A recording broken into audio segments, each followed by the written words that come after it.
अस्सलाम वालेकुम नाज़रीन, महरान टीवी न्यूज़ में आवां खे भली कार। मां आहियां फराशा। सब खां पहिरियां हिकु नज़र हेडलाइन ते।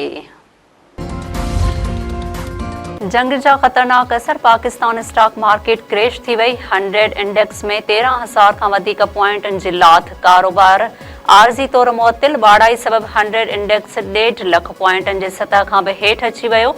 चीन ऐं जापान समेत ख़िते जे ॿियनि मुल्कनि जूं स्टॉक मार्केटूं बि मुतासिर।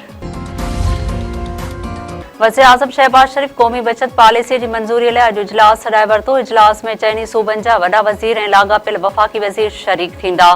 वज़ीर आज़म शहबाज शरीफ़ चयो आहे त सूरतहाल खे मुंहुं ॾियण लाइ क़दम खयां। मुआशी इस्तेहकाम खे यक़ीनी बणायो वेंदो। हुकूमत अवाम खे वधि खां वधि रिलीफ फ़राहम कंदी। सिंध काबीना जो इजलास सुभाणे। तलब अहम फ़ैसिलनि जो इम्कान। इजलास में वफ़ाक़ी हुकूमत जे तजवीज़ुनि ते बहस कयो वेंदो। तेल बहिरान सबब सरकारी गाॾियुनि खे तेल जी फ़राहमी महदूद करण जो इम्कान। हफ़्ते में 3 मोकलूं करण ऐं तालीमी इदारनि में ऑनलाइन क्लास हलाइण जी तजवीज़ ते ग़ौर कयो वेंदो। सीनियर सूबाई वज़ीर शर्जील मेमण भाड़नि में वाध जो नोटिस वरितो आहे। मनपसंद किराया वठंदड़ ट्रांसपोर्टरनि ख़िलाफ़ कार्रवाईअ जो हुकुम। शर्जील मेमण चयो आहे त गाॾियुनि जे भाड़नि में मनपसंद इज़ाफ़ो अवाम जे मथां वधीक बार विझण जे बराबरि आहे। ग़ैर क़ानूनी तौर किरायनि में इज़ाफ़ो कंदड़नि ख़िलाफ़ कार्रवाई थींदी। सिंध हुकूमत अवाम खे रिलीफ फ़राहम करण लाइ पुरअज़म आहे।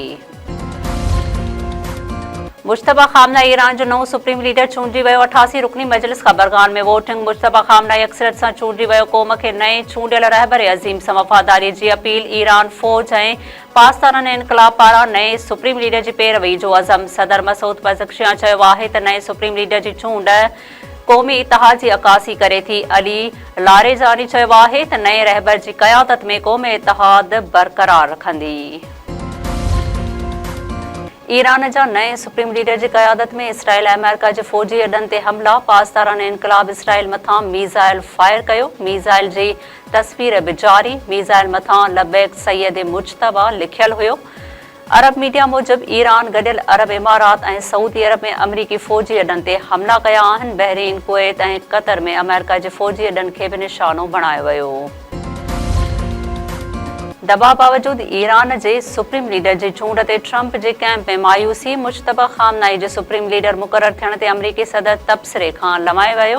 हिकु इंटरव्यू में डोनाल्ड ट्रंप चयो आहे त ॾिसूं था त छा थो थिए। जंग ख़त्म करण जो फ़ैसिलो इसराइली वज़ीर आज़म नेतन्याहू सां इत्तफ़ाक़ राय सां ऐं मुनासिब वक़्त ते कयो वेंदो।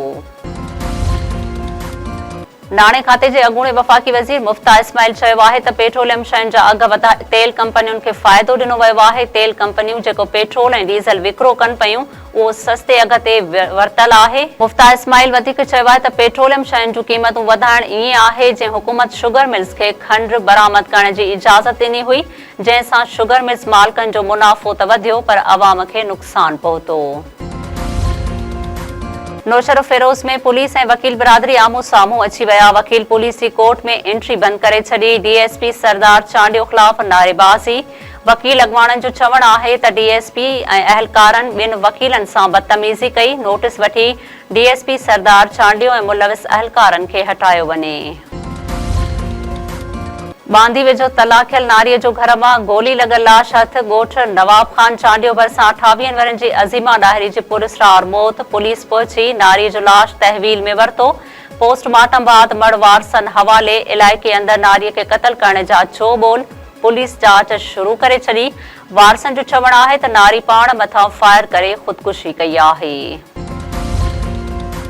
बबरलो भरिसां पुर दौरान गिरफ़्तार ॿिनि मुबैना ॾोहारियुनि खे पुलिस मुक़ाबिलो ॼाणाए मारे छॾियो। ख़ैरपुर जे इकनॉमिक ज़ोन पुलिस पारां रहमू वारी ढंढ भरिसां मुक़ाबले जी दावा। पुलिस जी फायरिंग में मारिजी वियलनि जी इरशाद मीराणी ऐं नूर अहमद ब्रोही तौर सुञाणप। ॿिन्ही ॼणनि जी बबरलो पुलिस हथां गिरफ़्तारी जी वीडियो साम्हूं अची वई। ॿुधायो पियो वञे त बबरलो पुलिस अॼु सुबुह पुर दौरान गिरफ़्तार कयो हो।